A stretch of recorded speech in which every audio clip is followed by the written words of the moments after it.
He was the heavy-hitting giant from Africa, a man whose punches echoed like thunder, a fighter feared from Las Vegas to Berlin, a warrior who carried the hopes of an entire nation into the ring. Before the titles, before the bright lights, before the Nigerian Nightmare became a global name, there was just a boy from Uyo, Akwa Ibom State, Nigeria, discovering his destiny in the most unexpected way. This is the untold, complete story of Samuel Okon Peter, Nigeria's underweight boxing legend.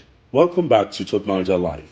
Today, we are diving deep, very deep, into the life and career of Samuel, the Nigerian Nightmare Peter, one of Nigeria's greatest boxers of all time. Don't forget to like this video, subscribe, and turn on the notification bell for more powerful contents. Samuel Okon Peter was born on September 6, 1980, in Uyo, Akwa Ibom State. His childhood dream was not boxing, it was football. He was strong, fast, and loved the game. But destiny had other plans for him. In 1992, at the age of 11, he witnessed boxers training at his school. Curious, he joined the session. Within minutes, he knocked out a more experienced boy. The coach stared in disbelief. A natural was discovered. His uncle, the legendary wrestler Power Uti, unknowingly became his first inspiration, teaching him discipline, strength, and the idea that greatness could come from Nigeria. Samuel Peter's amateur record is short but explosive. He quickly rose through the Nigerian amateur ranks,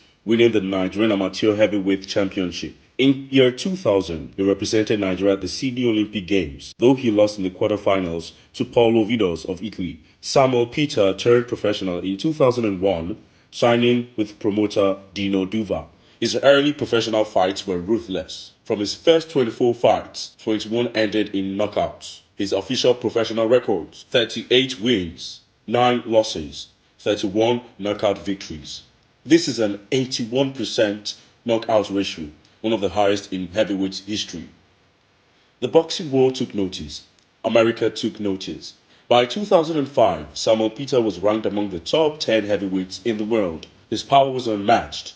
Commentators called him the hardest puncher since Mike Tyson. His first major test came in 2005 against Wladimir Klitschko, the same man who would later dominate the heavyweight division for a decade. This fight remains one of the most brutal heavyweight battles of the 2000s. Samuel Peter knocked Wladimir down not once, not twice, but 3 times. The fight went the full 12 rounds. But despite the knockdowns, Klitschko won by unanimous decision. But he left the ring visibly shaken. Klitschko admitted, "Peter hit harder than anyone I ever faced." Even in defeat, Samuel Peter became a global star. Some of his notable wins are against Jamil McLean. He knocked down 3 times early. Peter came back and won by unanimous decision. Also, he defeated James Toney in 2 fights.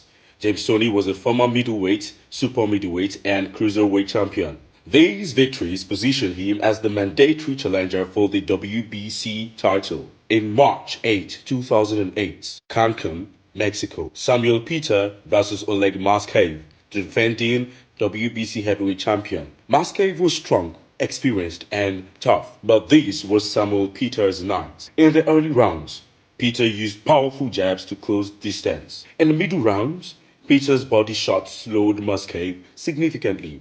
And in round 6, Peter unleashed a vicious combination of a left hook, a right hook, left uppercut, and Maskaev staggered. Another right hand sent him crashing into the ropes. The referee stopped the fight. Samuel Peter became the WBC Heavyweight Champion of the world. He was the first Nigerian to ever hold a major heavyweight championship belt. Nigeria celebrated. Africa celebrated. History was made. Unfortunately, his reign was short. Later in 2008, Samuel Peter faced Vitaly Klitschko, who was returning from retirement. Vitaly was taller, heavier, and more experienced. Peter struggled to close distance, and by round 8, his face was swollen and his energy fading. His corner stopped the fight. Samuel Peter had lost the WBC title. In 2010, Peter attempted to rebuild by facing Wladimir again. This time, Wladimir was in the peak of his dominance. Peter fought bravely, but was knocked down in the 10th round. His record against Klitschko's brother was 0-3. But these fights earned him global respect. Samuel Peter began struggling with weight gain, stamina problems, recurring injuries, and management conflicts. He lost by knockout to Robert Helenius in 2011, a fight many believed marked the beginning of the end. Even critics said he must rebuild before returning to the world-class level, and rebuilding was exactly what he tried to do.